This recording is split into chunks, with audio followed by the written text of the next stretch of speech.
My name is Donna Freeman, and I'm 29 years old.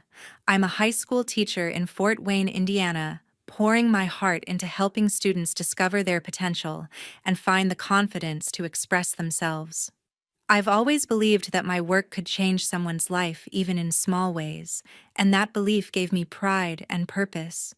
But last month, when I walked into my dad's birthday dinner carrying a homemade cake and a bottle of wine, I hoped just once my family might see me for who I really am.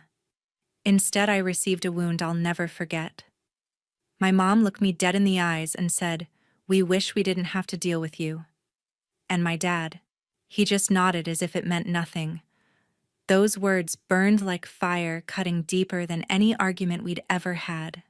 My whole life, I had been the invisible one, constantly overshadowed by my older brother, the golden child, with the prestigious job and perfect life. I had stayed silent, endured the comparisons, and waited for recognition. But that night, something inside me finally broke. I stood up, stared them down, and said, "Perfect. Don't call me when you need help." Then I walked out, my heart pounding, knowing it was over.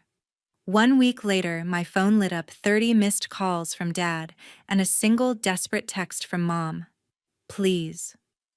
What would you have done if your parents said those words to you? Drop your thoughts in the comments.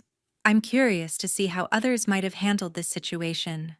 Growing up in Fort Wayne, Indiana, our middle-class life looked picture-perfect: nice house, annual vacations, Sunday dinners. But beneath it all, I was the odd one out. My older brother, the golden child, was the star. A lawyer with a corner office, he'd just bought a sleek new house and landed a big promotion. My parents couldn't stop bragging. My father, retired from a bank job, would beam every time my brother's name came up, recounting his latest courtroom win. My mother, who manages a local retail store, would chime in, praising his work ethic, his charm, his everything. Me, I'm just Donna, the high school English teacher helping kids navigate Shakespeare and their own struggles. I love my job, but to my parents, it's a dead-end career not ambitious enough. For years, I tried to win their approval.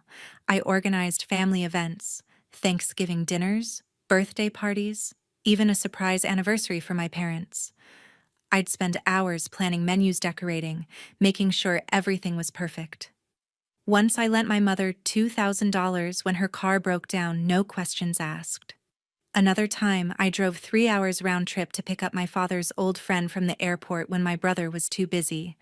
But no matter what I did, it was never enough. At every gathering, they'd steer the conversation back to my brother's achievements, his new car, his fancy clients. If I mentioned a student I'd helped through a tough time, like one who'd nearly dropped out but graduated because of my support, my mother would nod politely, then say, "That's nice, but your brother just closed a huge case." My father would agree, adding, "He's really going places." It wasn't just the dismissal that stung, it was the constant comparison. Growing up, I'd hear, "Why can't you be more like him?" My brother soaked it up, never once defending me. His wife, always by his side, would smile and nod as if I didn't exist. I kept showing up, though, hoping one day they'd see me. I'd call my mother every week, checking in, offering to help with errands. I'd sit through their stories about my brother, swallowing the hurt, thinking maybe this time they'd ask about my life. They never did. My best friend, a fellow teacher, kept telling me to stop trying. "They don't deserve you," she'd say over coffee at our favorite Fort Wayne diner. She was right, but I couldn't let go. Family's supposed to matter, right? The worst part was how they took me for granted. Last year, I spent weeks organizing my father's retirement party. I booked the venue, sent invites, even paid for half the catering, $500 out of my own pocket. My brother showed up late, gave a quick toast, and got all the credit. My parents thanked him for making it special. I stood there forcing a smile while my mother hugged him. They didn't even mention my name. Another time, I helped a student write a college essay that got her a full scholarship. I was so proud, I told my parents at dinner. My father barely looked up from his plate. "That's good," he said, then turned to my brother. "Tell us about that new client of yours." It was like I was invisible. I kept thinking if I tried harder, they'd notice. I'd bring homemade desserts to dinners, offer advice when my mother complained about work, even help my father with his taxes when my brother didn't have time. But nothing changed. My brother was their pride and joy. I was just the backup. My best friend saw it clearly. "They're using you," she said one night as we graded papers together. "You're worth more than this." I wanted to believe her, but walking away felt impossible. Family's supposed to stick together even when it hurts. So I kept showing up, hoping for a moment when they'd see me as more than a disappointment. That hope carried me right into my father's birthday dinner, where everything was about to change. That evening felt heavier than usual. I sat at the dining table in my parents' Fort Wayne home, the smell of roasted chicken and mashed potatoes filling the air. My father's birthday dinner was in full swing, the table crowded with relatives and a few of his old bank colleagues. My older brother Eric held court as always. He leaned back in his chair, grinning as my mother gushed about his latest triumph, a big promotion at his law firm. "He's running the whole department now," she said, her voice dripping with pride. "And that new house of his, 3 bedrooms, modern kitchen, just stunning." My father nodded, raising his glass. To Eric, making us proud. Everyone cheered, clinking glasses, while I forced a smile, my fork poking at my plate. His wife, sitting next to him, beamed like she'd won the lottery. I'd heard it all before, the endless praise for Eric's achievements. But I thought tonight might be different. I'd had a tough week at school, but also a win. One of my students, a quiet girl named Lily, had been struggling with panic attacks, barely showing up to class. I'd spent weeks talking her through it, connecting her with a counselor, even helping her rewrite a late essay to pass English. She'd just told me she was back on track, even thinking about college. It felt like a small victory, the kind that keeps me going. So when the table quieted for a moment, I took a deep breath and spoke up. "I had a good week too," I said, looking around. "One of my students was in a rough spot, but I helped her through a crisis. She's doing so much better now." The words barely left my mouth before my mother cut in. "That's nice, Donna," she said, her tone flat like she was humoring a child. "But teaching's such a simple job. Have you thought about doing something bigger like Eric? Maybe go back to school, get a real career?" The table went silent. My father looked down at his plate, not saying a word. Eric smirked, swirling his wineglass. His wife glanced at me, then away like she hadn't heard. My cheeks burned, but I tried again. "It's not simple," I said, my voice tighter. "This girl was falling apart. I spent hours helping her, and now she's got a shot at college." My mother waved a hand, dismissing me. "That's sweet, but let's be real. Eric's out there winning cases, buying property. You should aim higher, Donna." I gripped my napkin, my knuckles white. I wanted to scream that teaching wasn't lesser, that helping a kid like Lily mattered. But the words stuck in my throat. My father finally looked up, but only to say, "She's right, Donna. You could do more." Eric leaned forward, his voice smug. "Teaching's fine, but it's not exactly changing the world, is it?" His wife giggled, covering her mouth. The relatives murmured, some nodding, others avoiding my eyes. I felt like I was shrinking, my efforts reduced to nothing in their eyes. I'd spent years trying to prove myself, showing up for them, but here I was, invisible again. The conversation shifted back to Eric, his new car, his next big case. I sat there, barely touching my food, the chatter blurring into noise. My mother laughed at one of Eric's jokes, her eyes sparkling, while my father clapped him on the shoulder. I was just a guest at their table, not their daughter. Every word they said about Eric felt like a jab, reminding me I'd never measure up. I kept my head down, trying to hold it together, but inside I was boiling. I'd come to this dinner hoping for a moment of connection, but all I got was the same old script: Eric's the star, and I'm the disappointment. The dessert plates were cleared and the mood shifted. The chatter at my father's birthday dinner died down as my mother leaned forward, her wineglass in hand, a serious look on her face. "We need to talk about the future," she said, glancing at my father. The relatives fell silent, their eyes darting between her and my older brother Eric. I sat stiffly still, stinging from my mother's earlier dismissal of my work. My father nodded, folding his hands. "It's time we sorted out the estate," he said. "The house, the savings, everything we've worked for." My stomach twisted. I'd never heard them talk about this so openly, not with me in the room. My mother spoke first. "Eric's done so well," she said, her voice warm as she looked at him. "He's reliable, successful. It makes sense for him to handle most of it." Eric sat up straighter, his chest puffed out. His wife squeezed his arm, her smile wide. "We're thinking of leaving the house to you, Eric," my father added. "You've got a family, a future to build. It's only fair." I blinked, trying to process. The house where I'd grown up, where I'd carved my initials into the backyard tree, was being handed to my brother like I didn't exist. I opened my mouth to speak, but my mother kept going. "You're the one we can count on," she said to Eric. "Not everyone pulls their weight." That hit me like a punch. "What's that supposed to mean?" I asked, my voice sharp. The table went quiet. My mother raised an eyebrow like I'd overstepped. "Oh, Donna, don't make a scene," she said. "You know what I mean. Your teaching job, it's fine, but it's not like you're building anything substantial. You're more of a burden than a help." My heart stopped. A burden I'd spent years helping them, planning their parties, lending money, being there. My father didn't look at me, just sipped his coffee. Eric leaned back, his lips twitching like he was enjoying this. His wife stared at her plate, silent. I couldn't stay quiet. "A burden," I said, my voice shaking. "I've been there for you every time you needed me. I've given everything, and you call me that." My mother sighed like I was being difficult. "Donna, let's be honest," she said. "Eric's the one who's made something of himself. You're just there. We wish we didn't have to deal with you." The words landed like a blade. My father nodded, his face calm like he agreed completely. The relatives shifted uncomfortably, but no one spoke up. Eric's wife glanced at me, then away, her silence louder than words. I stood up, my chair scraping the floor. "You're wrong," I said, my voice low but steady. "I've given you more than you deserve." My mother rolled her eyes. "Don't be dramatic," she snapped. Eric chuckled, muttering, "Always making it about you?" I looked around the table at the faces that wouldn't meet my eyes.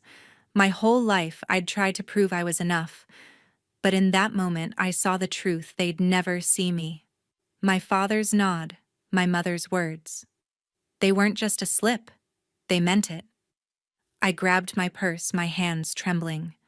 I wanted to scream, to flip the table, to make them feel the weight of their words, but I held it together barely. I took one last look at my parents, at Eric's smug face, at the family that had just written me off. I'd come to this dinner hoping for a shred of respect, but I was done begging for it. I turned, walked out of the dining room, and left my parents' Fort Wayne house behind, the front door clicking shut with a finality that echoed in my chest. Outside, the cool night air hit me like a slap. I climbed into my car, hands trembling as I gripped the steering wheel. I wanted to cry, to scream, to drive back and beg them to take it all back. But something deeper kept me still, a resolve I hadn't felt before. For years, I'd poured myself into that family, trying to earn a place they'd never give me.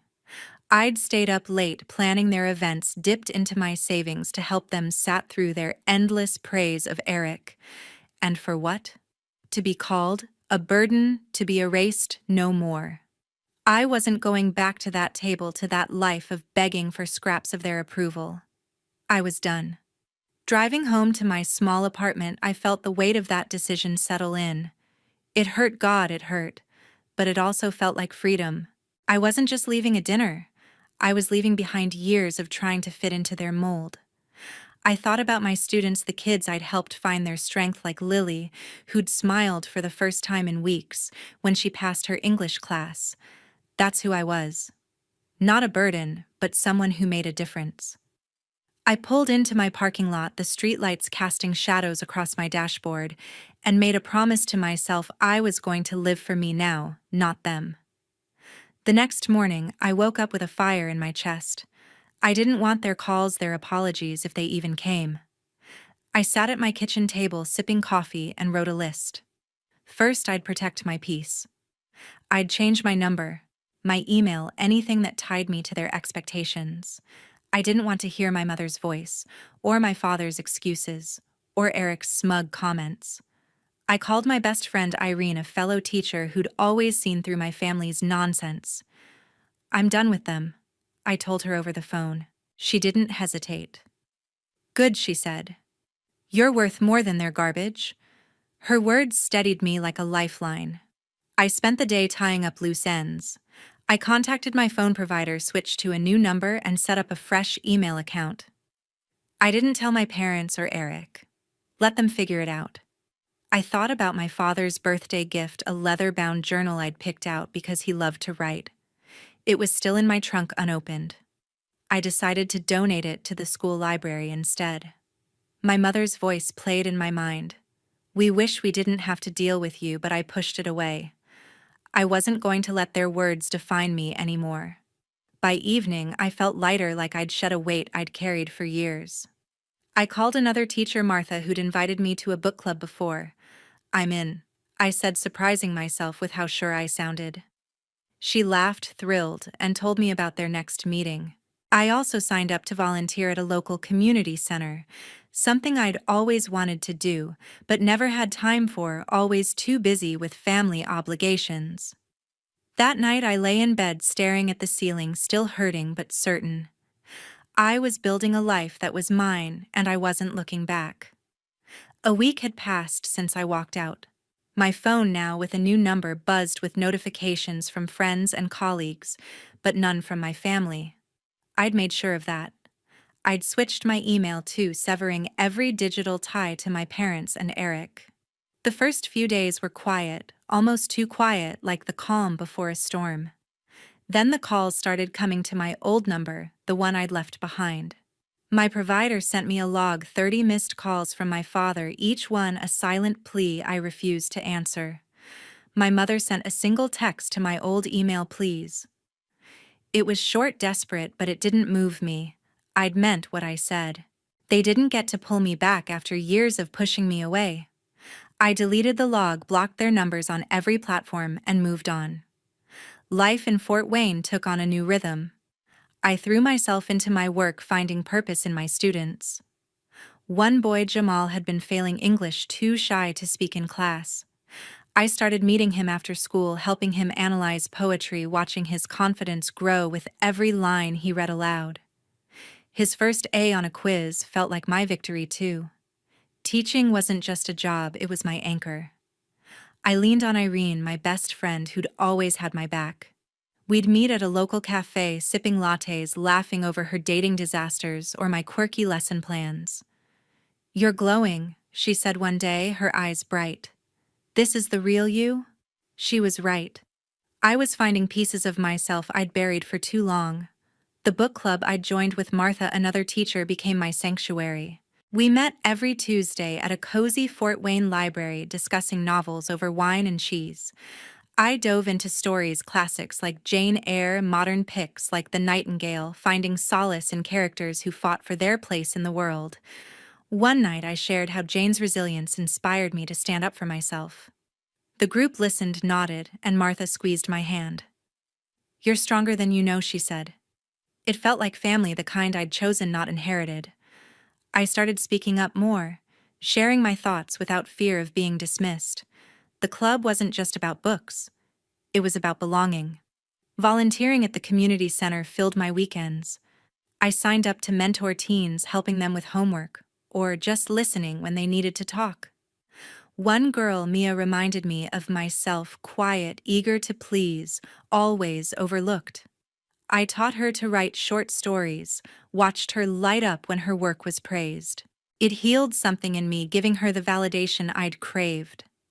The center's coordinator, a coach named Roger, noticed my dedication. "You're a natural," he said, his smile warm.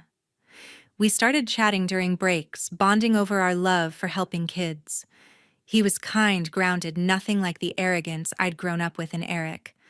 Those conversations sparked something new, a flicker of hope, for connections that didn't hurt. My days were full, my heart fuller. I'd come home to my apartment grade papers with music playing and feel a peace I hadn't known before. I wasn't running from my past, I was building over it. Irene and I planned a hiking trip, something I'd never done because I was always too busy with family obligations. Martha invited me to a poetry slam where I clapped for strangers bearing their souls. Every step felt like a reclaiming a way to prove I wasn't the burden my mother had called me. My work, my friends, my new routines, they were mine, built on my terms. 3 months in, I checked my old email one last time, curious. A few messages from my mother, one from Eric's wife, all unanswered. I felt a pang, but not regret. I'd given them years of my loyalty. They'd given me nothing but judgment. I closed the account for good, my fingers steady on the delete button. My life was moving forward and I wasn't looking back. But the past has a way of catching up. 6 months had passed, and my life felt like my own. Then, one Tuesday evening, as I was leaving the Fort Wayne Library after book club, an email pinged on my phone. It was from Wendy, my brother's wife, sent to my new email address. Someone must have given it to her. The subject line read, "We need your help." My stomach sank. I hadn't spoken to anyone in my family since the night I walked out. I opened the email expecting an apology, but instead, it was a plea. Eric had been charged with embezzling client funds, hundreds of thousands of dollars siphoned from his law firm's accounts. The news had hit Fort Wayne like a scandal splashed across local headlines. My parents, who'd pinned all their hopes on him, were ruined. They'd sold their house, the one they'd planned to leave to Eric to cover legal fees and debts. Now Wendy wrote they were broke, living in a cramped rental, and she and Eric were facing eviction. "Can we stay with you just for a bit?" she begged. "We have nowhere else to go." I sat in my car, the library's glow fading behind me, and reread the email. Eric, the golden child, had fallen. The man my parents had called reliable was a fraud. I felt a flicker of vindication, but it was drowned out by a deeper ache. They'd chosen him over me, and now their world was collapsing. I thought about my mother's words. My father's nod, the years I'd spent trying to prove I wasn't a burden. Wendy's email wasn't an apology, it was a demand, as if I owed them a lifeline after everything. I closed the email, my hands steady, and drove home. I wasn't going to let them back in. That night, I sat at my kitchen table, my laptop open, and drafted a response. I kept it short, cold, deliberate. "Wendy," I wrote, "I'm sorry you're in this mess. Contact a bankruptcy lawyer, there are good ones in Fort Wayne. I can't help beyond that." I didn't offer my apartment, didn't suggest a meeting. I hit send and shut my laptop. The next day, Wendy replied, her tone frantic. "Please, Donna, just talk to us. We're family." I read it once and deleted it. Family. They'd made it clear I wasn't part of theirs. I'd spent 6 months building a life without their judgment, and I wasn't going to undo it for their crisis. I leaned on Irene, my best friend, to process it. Over coffee at our usual cafe, I told her about the email. "They're desperate," I said, stirring my latte. Irene snorted. "They made their bed," she said. "Eric's a crook, and they bet on the wrong horse. You don't owe them anything." Her bluntness grounded me. I'd been so used to carrying their weight, planning their parties, lending money, that saying no felt foreign, but right. I changed the subject, telling her about a student who'd written a brilliant essay on Toni Morrison. Irene grinned proud, and we planned our next hiking trip. My life wasn't perfect, but it was mine, built with people who saw my worth. At the community center where I volunteered, I kept my focus on the kids. Mia, the teen I was mentoring, had just finished a short story for a local contest. I helped her polish it, watching her confidence bloom. Roger, the coach, stopped by during a session, offering to read it. "You're doing something real here," he told me, his voice warm. I smiled, grateful for the support. The center, the book club with Martha, my classroom, they were my anchors, not my family's drama. I heard through a mutual friend that my parents were struggling, borrowing money from relatives, their pride shattered. Eric faced jail time, his reputation in ruins. I felt a pang of pity, but it passed. They'd built their lives around his success, and now they were paying the price. I kept moving forward, my days filled with purpose. I didn't check my old email anymore, didn't look for their calls. Wendy sent one more message begging again, but I didn't reply. My silence was my answer. I'd given them enough years of my heart, my time, my loyalty. Now I was choosing myself. But some choices come with unexpected consequences. A year had passed since that night. I stood in my classroom now with a new title, head of the English department, organizing lesson plans for the upcoming semester. The promotion had come after months of hard work mentoring students and leading curriculum changes. My desk was cluttered with thank you notes from kids I'd helped, their words a reminder of why I stayed in teaching. Outside of work, my life in Fort Wayne was full, rich, with people who lifted me up. Irene, my best friend, was a constant. Our weekly coffee dates now included Roger, the coach from the community center who'd become more than a friend. Together, we'd built a circle of trust, a chosen family that made every day brighter. I was happy, not because life was perfect, but because it was mine. My days were a blend of purpose and joy. At school, I guided my department planning workshops to help teachers engage struggling students. One afternoon, I ran a session on creative writing, watching a shy freshman beam as her peers praised her story. It reminded me of my own journey, finding my voice, claiming my worth. After work, I'd head to the book club with Martha, another teacher, where we'd dissect novels and share laughs over glasses of Merlot. Roger joined us sometimes, his quiet humor grounding the group. Irene and I still hiked our latest trip through a snowy trail, leaving us breathless and giddy. I volunteered at the community center, mentoring teens like Mia, whose stories were now published in a local anthology. Each moment felt like a brick in the foundation of a life I'd built without my family's shadow. I heard about my parents and Eric through a distant cousin. Their financial ruin was complete. The money from selling their house hadn't been enough to cover Eric's debts or legal fees after his embezzlement conviction. My parents were scraping by in a small apartment, their savings gone, their pride shattered. Eric was serving a 3-year sentence, his law career over. Wendy had moved in with her sister, struggling to rebuild. They'd tried reaching out again through mutual friends, but I didn't respond. I'd given them my loyalty for years, only to be called a burden. Forgiveness wasn't something I could offer, not now, maybe not ever. Their choices had led them here just as mine had led me to this new life. One evening, as I sat with Irene and Roger at a local diner, I reflected on how far I'd come. Irene was teasing Roger about his terrible taste in music, and I laughed, feeling lighter than I had in years. I thought about the girl I'd been at that birthday dinner, desperate for approval, shrinking under my mother's words. That version of me was gone. I'd learned to love myself not for what I could prove to others, but for who I was: a teacher, a friend, someone who showed up for those who mattered. Irene caught my eye, sensing my quiet moment.